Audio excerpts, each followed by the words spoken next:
இன்றைக்கு சமூக அரசியல், நாட்டு அரசியல் எப்படியெல்லாம் போய்கொண்டிருக்கிறது என்று சொன்னார்கள். தமிழ்நாட்டிலே இருக்கின்ற பத்திரிகைகள், சில பத்திரிகைகள், எல்லா பத்திரிகைகளும் சொல்ல மாட்டேன், சில பத்திரிகைகள் என்ன எழுதுகிறார்கள் என்றால், தேர்தல் களத்திலே எடப்பாடி பழனிசாமிக்கு முக ஸ்டாலின் போட்டி எழுதுகிறார்கள். நான் உங்களை எல்லாம் பணிவன்போடு அறிவுறுத்தி கேட்டுக்கொள்கிறேன், யார் எடப்பாடி பழனிசாமி, யார் முக ஸ்டாலின்? முக ஸ்டாலின் என்கின்ற மகத்தான அரசியல் கட்சியுடைய தலைவர் தன்னுடைய 23வது வயதில் திருமணமான ஒரு 10-15 நாளில் அன்றைக்கு பிரதமராக இருந்த இந்திரா காந்தி அம்மையாரால் கொண்டு வரப்பட்ட விசா சட்டத்தை எதிர்த்து தன்னுடைய தந்தை முதலமைச்சராக இருந்தார். அவர் சிறைக்கு போகலாம், அவரை சிறையிலே தள்ளலாம், அரசியலில் இதெல்லாம் வாடிக்கை.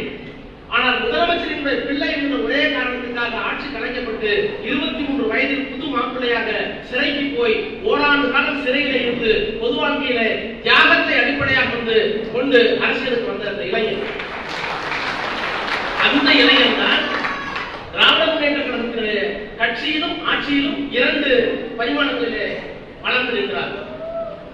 கட்சியிலே அவர் எங்கிருந்து வந்தார்?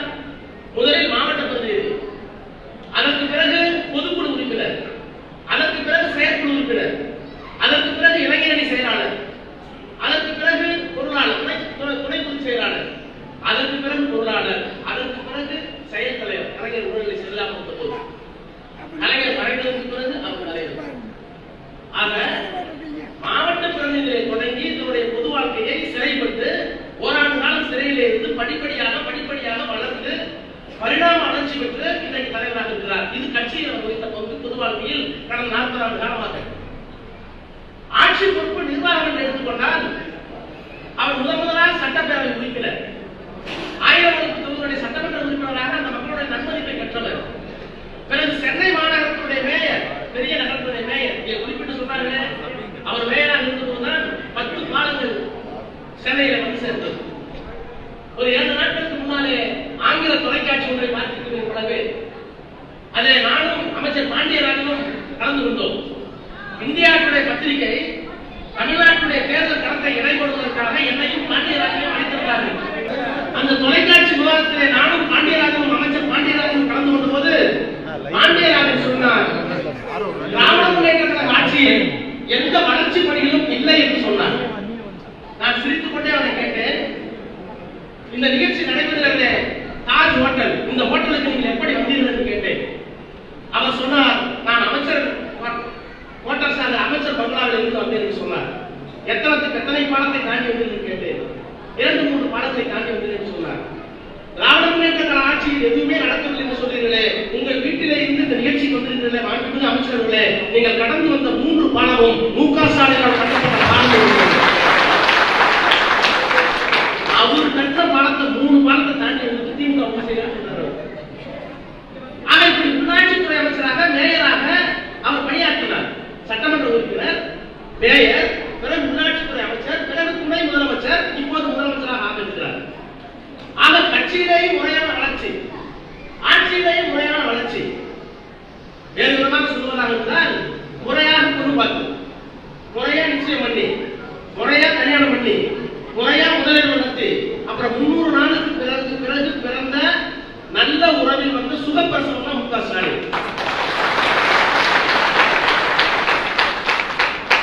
இப்ப இந்த பிரசவத்தை பாருங்க, எடப்பாடி பழனிசாமி பிரசவத்தை. அந்த பிரசவம் எப்படின்னா, இவர் ஒன்றும் முதலமைச்சர் இல்ல, இவர் ஜெயலலிதா இறந்ததற்கு பிறகு கேட்டார் ஒரு கேள்வி. என்னை வந்து முக ஸ்டாலின் கூர்ந்து கொண்டு சொல்றாரு, நான் என்ன பாம்பா பள்ளியா கேட்கிறேன். பாம்பா பள்ளியா இருந்தா தமிழ்நாட்டு கட்ட நீங்க ஒரு ஓரமா இருந்திருப்போம், நாங்க ஒரு ஓரமா இருந்திருக்கோம். ஒரு ஒன்றும் இல்ல, நீ பாம்பா பள்ளியா இல்லையே. பாம்பு பள்ளி வேஷத்துல மனுஷனா இருக்கிறதா எங்களுக்கு கத்துக்கிட்டோம். அது தெரியும், உங்களுக்கு எப்படி கூர்ந்து போனான்னு தெரியும். அப்ப அரசியலில் எந்த பின்புலமும் இல்லாமல் ஜெயலலிதா மறைத்துட்டார் என்பதற்காகவே நான் சொல்றேன், அந்த இயக்கத்துடைய சிவி சமூக அமைச்சர் சொல்றாரு. அமைச்சர் என்ன சொல்றாருன்னா, ஜெயலலிதா இறந்தப்ப அதிமுகவுடைய சட்டமன்ற உறுப்பினர் தான் கூவத்தூர்ல கொண்டு போய் அடைச்சு வச்சு, அப்ப எங்களுக்கெல்லாம் சாராயத்தை ஊத்தி கொடுத்ததுதான் இந்த டிடிவி தினகரன் நான் சொல்லல, சிவி சண்முகம் சொல்றேன். அப்போ உங்க அமைச்சருடைய கூற்றுப்படி திருட்டுத்தனமாக கொண்டு போய் அடைச்சு வச்சு காசை கொடுத்து பணத்தை கொடுத்து சாராயத்தை ஊற்றி கொடுத்து ஆட்சிக்கு வந்தவர் எடப்பாடி பழனிசாமி என்றால், நல்ல உறவில் 300 நாள் கழித்து பிறந்த சுகப்பிரசவம் ஸ்டாலின் என்றால் எடப்பாடி பழனிசாமி பழனிசாமி கண்ட உறவில் பிறந்த குறைப்பிரசனம். அப்ப எந்த தலைவரை நாம் தேர்ந்தெடுக்க போகிறோம்? இவ்வளவு தியாகம் செய்த இவ்வளவு ஆளுநருக்குள்ள ஒரு தலைவரை தேர்ந்தெடுக்க போகிறோமா, இல்ல மீண்டும் எடப்பாடி பழனிசாமி ஆதரிக்க போறோமா என்பதை நீங்க விளக்கி சொல்ல வேண்டும் மக்கள். நீங்க எல்லாம் ஒன்றும் புரியாதவங்க இல்லை. இது பொதுக்கூட்டம் பேசுறது, இது செயற்கை கூட்டம். ஒரு காலத்துல அரசியல் ஞானம் இருக்கு. எனவே இதை சொல்லுங்க. அப்புறம் ரெண்டு பேரும் என்ன கேட்கறாங்க, இதெல்லாம் நம்மளே செஞ்சு பார்ப்போம். முதல்ல எடப்பாடி பழனிசாமி என்ன சொல்றார்? நான் ஆட்சிக்கு வந்தால் மீண்டும் அம்மா ஆட்சி தொடருங்கிறார். இவர் என்ன சொல்றார்? நம்முடைய தலைவர் மு க ஸ்டாலின் என்ன சொல்றார்? நான் வந்தால் அண்ணா ஆட்சியை கலைஞர் ஆட்சியை தருவேங்கிறார். அண்ணா ஆட்சி எது? நாம வாழ்ந்துட்டு இருக்க இந்த நாட்டுக்கு தமிழ்நாடு பேர் வைக்கிறது கெஞ்சினார் காமராஜர். 10 வருஷத்துல கெஞ்சினார் அண்ணா. நம்ம பேசுறது தமிழ், நம்ம வாழ்ந்த நாடு தமிழ்நாடு. இதுக்கு தமிழ்நாடு பேர் வைக்க முடியாது. அதுக்காக உண்ணாவிரதம் இருந்து ஒரு நாடாளுமன்றத்தை சேர்ந்தவர் 60 நாள் உண்ணாவிரதம் தமிழ்நாட்டில் பேர் வைக்காம செத்தே போனார். ஆனால் அண்ணா ஆட்சி பொறுப்பு வந்ததற்கு பிறகுதான் இந்த நாட்டிற்கு தமிழ்நாடு என்று பெயர் வைக்கப்பட்டது. அது அண்ணாவுக்கு அடையாளம். நம்ம எல்லாம் செத்து, நம்ம பேரப்புல செத்து, பேரப்புல கொடுக்கிறவங்க செத்து 1000 வருஷம் கழிச்சு வந்து படிச்சு பார்க்கிறவன் தமிழ்நாட்டில் யாருக்கு பேர் வச்சது யாருன்னு கேட்டா வேற அண்ணா பேர் இருக்கான்னு சொல்ல முடியுமே தவிர இன்னொரு பேர் சொல்ல முடியும். கலைஞர் முதலமைச்சராக இருந்தார். வந்தது பிள்ளைகள்லாம் தெரியாது. மனுஷனை வச்சு இருந்தான், கைரிக்ஷா. அந்த கைரிக்ஷாவை ஒழிச்சதுல இருந்து ஒவ்வொரு கிராமத்துக்கும் மின்சாரத்துக்கு கொடுப்பதுல இருந்து, பெண்களுக்கு சொத்துல இருந்து, இலவச மின்சாரத்துல இருந்து, தமிழக செம்மொழியாக்கல இருந்து, கம்ப்யூட்டர் கொண்டு போய் தாழ்த்தப்பட்டவங்க பிற்படுத்தப்பட்டு சேர்த்ததுல இருந்து, பேருந்துகளை தேசியமயமாக்குறதுல இருந்து எல்லா அடையாளமும் கலைஞர் கொண்டு. அப்ப அண்ணா ஆட்சியை நான் கொண்டு வருவேன், கலைஞர் ஆட்சியை நான் கொண்டு வருவேன்னா ஒரு அர்த்தம் இருக்கு. கலைஞர் மாதிரி ஆட்சி நடத்த நல்லது செய்வேன். எடப்பாடி பழனிசாமி என்ன சொல்றாரு? நான் அம்மா ஆட்சி கொடுத்தாங்க. அம்மா ஆட்சி என்ன ஆட்சி? கலைஞர் கேட்டாங்க, ஜெயலலிதா உங்களுக்கு பிடிச்சது எதுன்னு கேட்டாங்க. கலைஞர் சொன்னார், அந்த அம்மாவுடைய துணிச்சல் எனக்கு பிடிக்கல. நிறைய பட்டங்கள் இருந்திருக்காங்க, ஆனா அம்மாவுடைய ஜெயலலிதாவுடைய துணிச்சல் எனக்கு பிடிக்கும் சொன்னார். ஏன் சொன்னாருன்னா, அந்த அம்மா எவ்வளவு துணிச்சல் இருந்தா வெறும் 40 MP வச்சுக்கிட்டு நாடாளுமன்ற தேர்தல், இந்த தேர்தல் மோடியா லேடியா என்கிற தேர்தல் சொல்லிச்சு. நம்ம சொல்லுவோம், நம்மகிட்ட இருக்கிறதே 40. அங்க ஆட்சி அமைக்கணும்னா நமக்கு 250 தேவை. நம்ம ஒரு ஓரத்தில் இருக்கிற தமிழ்நாடு. ஆனா தமிழ்நாட்டில் இருக்க அந்த அம்மா சொல்லிச்சு, இந்த தேர்தலுக்கு மோடியா லேடியா பார்த்து வந்துச்சு. அது அந்த அம்மாவுக்கு துணிச்சல். அந்த துணிச்சல் சரியா தப்பாங்கலாம் காலத்துக்கு போக வேண்டாம். ஆனா அந்த அம்மாவுடைய துணிச்சல் எதை காட்டுகிறதுனா, அந்த அம்மாவுக்கு ஒரு நல்ல முகம் இருந்துச்சு. என்னன்னா, அந்த அம்மா முதலமைச்சராக இருந்தவரை தமிழ்நாட்டில் பிஜேபியுடைய ஆதிக்கம் கிடையாது. தமிழ்நாட்டுடைய உரிமை போகல. தாழ்த்தப்பட்ட பிற்படுத்தப்பட்ட மக்கள் அருந்திய சமுதாயத்தில் ஒரு MBBS படிக்க முடியுமா? நீட் போக முடியுமா? நீட் படிக்கணும்னா 5 லட்சம் 10 லட்சம் கொடுத்து கோச்சிங் சென்டர் போய் படிக்கணும். நம்ம படிக்கிறதுக்கே அருந்திய சமுதாயத்தில் வசதி இல்லை. ஏன் கொண்டு வேடா சமுதாயத்தில் எவ்வளவு வசதி இருந்தாலும் டெல்லியிலயோ சென்னையிலயோ படிக்க முடியுமா? +2 என்ன மார்க் வாங்கணுமோ, கொங்கு வேளாளராக இருந்தாலும், அருந்ததியராக இருந்தாலும், செட்டியாராக இருந்தாலும், முதலியாராக இருந்தாலும், நாயுடுவாக இருந்தாலும், எந்த ஜாதியாக இருந்தாலும் உங்க பிள்ளைங்க கஷ்டப்பட்டு படிக்குது. படிச்சதுல என்ன மார்க் வாங்கணுமோ அந்த டாக்டர் இன்ஜினியர் வக்கீல் போக வேண்டியது.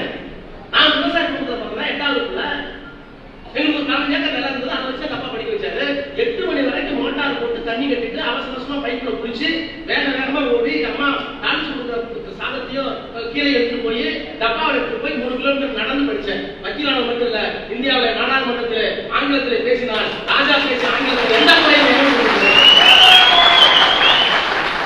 இன்னைக்கு நீட் வந்துச்சு. நீட் வந்து ராஜா வந்து முடியாது. என்ன எங்க அப்பா அம்மா கொண்டு போய் எங்க, நான் 6வது படிக்கிற வரைக்கும் ரயில பார்த்ததுன்னு அழுதேன். நான் சொல்றேன், ரயில்ல போக முடியலன்னு 8வது படிக்கிற வரைக்கும் அழுதேன். ரயில காமிக்கணும்னு எங்க அப்பா அழைச்சிட்டு போய் ஒரு 10 கிலோமீட்டர் பக்கத்தில் ஒரு சின்ன ட்ரெயின் இந்த ட்ரெயின் வச்சு பேசஞ்சர் ட்ரெயின் ஏறினார். 8வது வரைக்கும் ட்ரெயினை பார்க்கல. இப்ப நம்ம பிள்ளைங்க என்ன பண்ணுது? டெலிபோன் நான் காலேஜ் படிக்கும் போது தான் பார்த்தேன். இப்ப நம்ம பிள்ளைங்கன்னா செல்லுலர் விரல் வச்சு அடியுது. இந்த வளர்ச்சியெல்லாம் யாரால? இதெல்லாம் திராவிட இயக்கத்தால் விளைவுகள். அப்போ தாழ்த்தப்பட்டவர்களும் பிற்படுத்தப்பட்டவர்களும் MBBS போக முடியல. இன்னைக்கு நீட் வந்துருச்சு. ஆனா ஜெயலலிதா நீட் வரல, ஒத்து மாட்டேங்குச்சு. இலவச மின்சார திட்டம் எப்பவுமே ரத்தாகும். மத்திய அரசு சட்டம் கொண்டு வந்தான். எடப்பாடி பழனிசாமி முதலமைச்சர் வந்தா நீங்க எழுதி வைக்கிற உதவி மின்சார திட்டம் சட்டம் கொண்டு வந்துட்டாரு, வரப்போகுது. ஜெயலலிதா முடியவே முடியாது. நான் இங்க வராதுச்சு. GST அந்த அம்மா ஒத்துக்கல. அப்படி ஒப்புக்கொள்வதாக இருந்தால் தமிழ்நாட்டுக்கு வர வேண்டிய பணத்தை உடனடியாக தர வேண்டும் அந்த அம்மா சொல்லிச்சு. 7 பேர் விடுதலை. காந்திய கொலை பண்ணாங்க. தேச தந்தை காந்தியை கொலை செஞ்சவங்கள 10 வருஷத்துக்கு விட்டாங்க.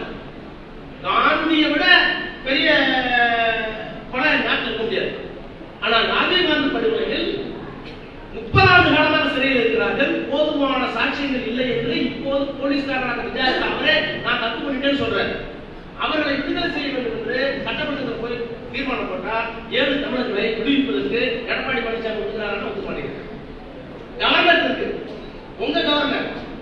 அப்போ ஜெயலலிதா இருந்தா நடக்குமா? அதனால கலைஞர் சொன்னா எங்களுக்கு பிரச்சனை இருக்கு ஜெயலலிதாவோட, ஆனா ஜெயலலிதா ஒரு துணிச்சல்கார பெண்மணின்னு சொன்னார். அப்ப அந்த துணிச்சல்கார பெண்மணி யார்? எடப்பாடி பழனிசாமி அம்மா உயிரோடு இருந்தவரை தமிழ்நாட்டுடைய உரிமையை ஜெயலலிதா விட்டுக் கொடுக்கவில்லை. இது ஜெயலலிதா நேர்முகமான பாசிட்டிவ் பேஸ், நேர்முகமான முகம். இப்ப எடப்பாடி பழனிசாமி அம்மா ஆட்சியில் அறுபது சொன்னாங்கன்னா பரவாயில்ல, நீட் ஒன்று கொடுத்தாரு, உதவி போச்சு, ஜிஎஸ்டி போச்சு. ஜிஎஸ்டி ஒரு 19,000 கோடி வரணும், 1000 கோடி வரல. நம்ம பணம், நம்ம பொட்டி கடையில, நம்ம ஹோட்டல்ல, நம்ம வழி கடைக்காரு, நம்ம கவுண்டரு, நம்ம செட்டியாரு, நம்ம நாயகர் வச்சுட்டு கடையில இருந்து போன பணம் நமக்கு வர வேண்டிய பணம் வரல. வரலாற்று ஒக்கி புயல் எத்தனை பேர் இருக்குது இந்த எடப்பாடி பழனிசாமி ஊருக்குள்ள போய் சேர்ந்தாரு. எத்தனை பணமரம் வந்துச்சு, தென்னமரம் வந்துச்சு, மாமரம் வந்துச்சு, நெல்லை வந்து கருப்பு ரோடு எல்லாம் எழுதி கொண்டு போய் கொடுத்தாரு. எனக்கு 16,000 கோடி மட்டுமா தேவை. அவர் இடத்துல கொடுத்தாரு வெறும் 800 கோடி. யானை பசிக்கு சோழ கோடிவாங்க. அப்ப தமிழ்நாட்டுடைய எந்த உரிமையையும் எடப்பாடி பழனிசாமியால் காப்பாற்ற முடியவில்லை, ஜெயலலிதாவை போல. அப்ப அம்மா ஆட்சினா ஜெயலலிதா செஞ்ச மாதிரி அந்த மாநில உரிமைகளை விட்டுக் கொடுக்காத ஆட்சி அல்ல, மண்டியிட்டு உரிமைகளை விட்டுக் கொடுக்கிற ஆட்சி எடப்பாடி பழனிசாமி ஆட்சி. அப்ப அந்த முறையில், அந்த வகையில், அந்த அர்த்தத்தில் இது ஜெய ஆட்சி அல்ல. அப்ப ஏன் அம்மா ஆட்சி சொல்றாரு? காரணம் இருக்கு. ஏன்னா அம்மாவோட இன்னொரு முகம் என்னன்னா, இதுவரைக்கும் எத்தனையோ ஊழல் குற்றச்சாட்டு ஆளாகி முதலமைச்சர் ஜெயிலுக்கு போனாங்க, அமைச்சர் போயிருக்காங்க. நானே 18 மாசம் ஜெயில இருந்தேன். 1,76,00,000 தலை சுத்திச்சு எனக்கு. அந்த பணத்தை எங்க வைக்கிறதே தெரியல. அது ஒண்ணுமே இல்ல. 1,26,000 கோடி உங்க கையில இருந்த செல்போன் நீங்க பேசுறீங்க, உங்க கையில தான் ஒவ்வொரு ரூபாயா இருக்கு. நானே கேட்டு போறேன். பெரிய பணக்காரர்களும் நகர்ப்புறத்தில் இருப்பவர்களும் வைத்திருந்த செல்போனை நான் செய்த ஒரே ஒரு தவறு இருக்குமானால் இந்த சமூகத்திற்காக உங்கள் கணக்கில் தாழ்த்தப்பட்டவனும் பிற்படுத்தப்பட்டவனும் ஏழையும் வறியவனும் கையிலே செல்போன் வைப்பதற்கு ராஜாதான் காரணம், கலைஞரின் தம்பிதான் காரணம். ஜட்ஜிக்கு புரிய வச்சு 7 வருஷம் கழிச்சு ஜட்ஜி புரிஞ்சுக்கிட்டு இன்னும் சொல்றேன், இந்த ஜெயலலிதாவோ ஊழல் குற்றச்சாட்டில் ஆளான யாரோ சாட்சி கூண்டுக்கு போய் என்னை விசாரிச்சு சொன்னதில்லை, யாரும் பயப்பட. ஆனா நான் சாட்சி கூண்டுல ஏறி நான் செஞ்சதுதான் சரி, நான் செஞ்சதுதான் நாட்டுக்கு நல்லது, நான் என்னென்ன செஞ்சேன், நான் எந்த குற்றமும் சொல்லல 14 நாட்கள் சிபிஐ என்னை விசாரிச்சு சிபிஐயே சோர்ந்து போய் நாகரிக ஒரு தப்பு இல்ல கூண்டு போன நினைச்சான். ஆனா உங்க அம்மாவுக்கு என்ன தெரியுமா? உங்க அம்மாவுக்கு நான் சொல்லல, போலீஸுக்கு வந்துருக்கோம் அட்டாக் பண்ணிட்டு இருக்காங்க. அப்பா அப்பா கேஸ் கொடுக்கல. இந்த அம்மாவுக்கு ஜட்மெண்ட் கொடுத்தாங்க டெல்லி சுப்ரீம் கோர்ட்ல. தமிழ்ல சொல்றேன், ஆங்கிலத்தில் இருக்கு. முதலமைச்சராக இருந்து கொண்டு ஜெயலலிதா அம்மையார் என்ன செய்திருக்கிறார் என்றால், அவர் செய்த ஊழல் எப்படிப்பட்ட ஊழல் என்றால், நம்முடைய ஜனநாயகத்திற்கு அடிநாதமாக இருக்கிற அரசியல் சட்டத்தை படுகொலை செய்த மன்னிக்க முடியாத ஊழல் செய்தவர்தான் ஜெயலலிதா. அரசியல் சட்டத்தை படுகொலை செய்த மன்னிக்க முடியாத ஊழல்வாதி இந்தியாவில் யாருன்னா ஒரே ஒரு ஆள் ஜெயலலிதா தான். அப்ப எடப்பாடி பழனிசாமி என்ன சொல்றாரு? இது அம்மா ஆட்சி தான், மாநில உரிமையை விட்டு கொடுத்தாங்க நம்ம பாராட்டுவோம், அம்மா ஆட்சி அதை விட்டு கொடுத்துட்ட.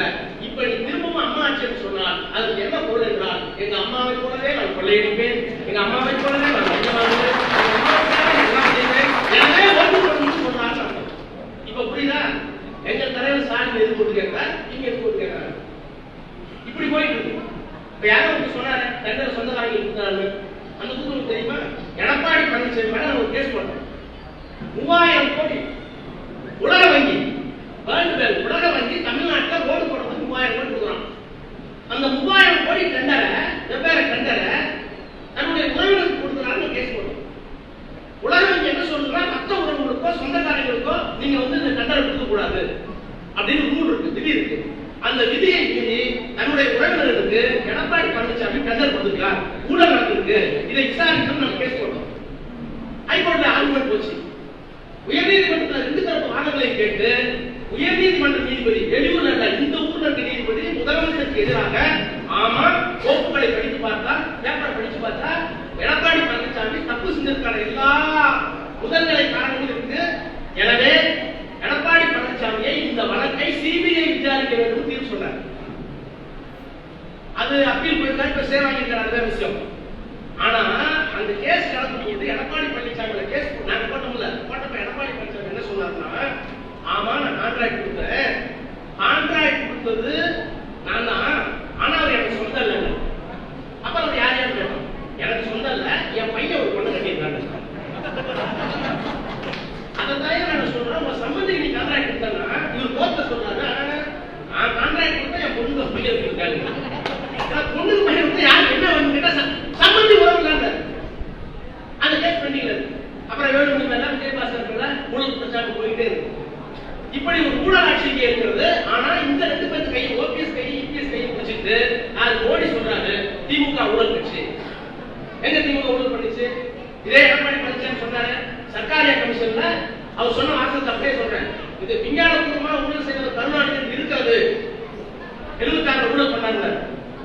நான் திரும்ப அடுத்த நாள் கேட்டு கொடுத்தேன், முதலமைச்சர் அவர்களே நீங்க சொன்ன கலைஞர் விஞ்ஞானபூர்வமாக அறிவியல் பூர்வமாக ஊழல் செய்தார் என்கின்ற வரி சர்க்காரியா கமிஷன்ல இருந்துவிட்டால் நான் கோட்டைக்கு தூக்கி போட்டுக்கிறேன், அது இல்லைன்னா நீ அறிவாலயத்துக்கு தூக்கி போடுறான்னு கேட்டேன்.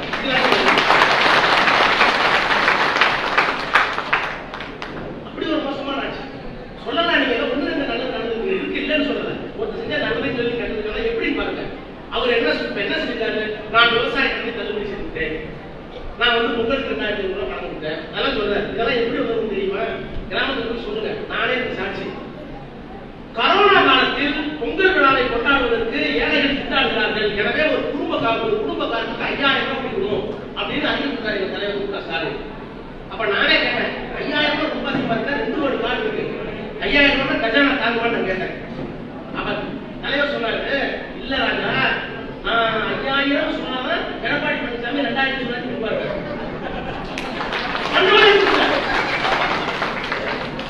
கிராமப்புறத்தில் இருக்கிற ஏழை மாணவர்களுக்கு மருத்துவக் கல்லூரியில அரசாங்க பள்ளிக்கூடத்தில் படிச்சா 10% இடஒதுக்கீடு கேட்டேன்.